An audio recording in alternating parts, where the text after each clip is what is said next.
एक गरीब हमेशा भगवान से प्रार्थना करता था कि उसे धन का सुख मिल जाए, इसलिए वह भक्ति करते रहता था।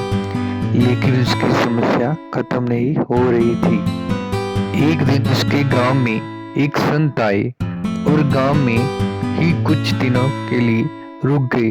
संत के प्रवचन सुनने के लिए गांव के सभी लोग पहुंचे थे। वह गरीब भी संत से मिलने पहुंचा। गरीब व्यक्ति ने संत को अपने बारे में बताया और कहा कि मुझे परेशानियां दूर करने का कोई उपाय बताइए। संत ने उसे एक मंत्र बताया और कहा कि रोज इस मंत्र का जाप करना। संत की बताई हुई विधि से गरीब व्यक्ति मंत्र का जाप करने लगा।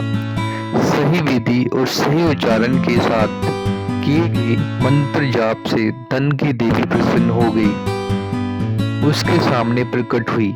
देवी ने उससे कहा कि मैं तुम्हारी भक्ति से प्रसन्न हुई हूँ, वर मांगो, तुम्हारी हर इच्छा पूर्ण होगी। गरीब देवी को देखकर हैरान हो गया।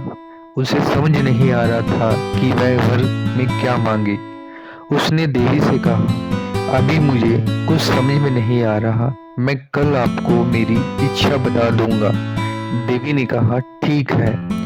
देवी के जाने के बाद गरीब व्यक्ति बहुत चिंतित हो गया। उसने सोचा कि मेरे पास रहने के लिए घर नहीं है, घर मांग लेता हूँ।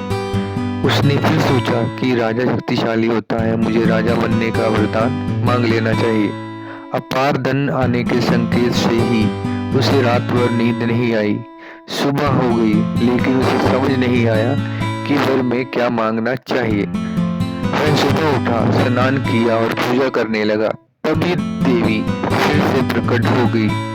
व्यक्ति ने कहा कि देवी, आप मुझे सिर्फ ये वर दे कि मेरा मन आपकी भक्ति में लगा रहे, सुख दुख में हर हाल में संतुष्ट रहना चाहता हूँ।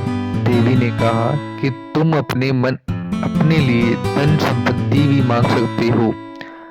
भक्त ने कहा कि देवी, अभी मेरे पास कुछ भी नहीं है, लेकिन धन आने के संकेत मात्र मेरी नींद उड़ गई। मुझे ऐसा धन नहीं चाहिए जिससे मेरी सुख शांति खत्म हो जाए। देवी प्रसन्न हुई और उन्होंने कहा, तुम जैसा चाहते हो वैसा ही होगा।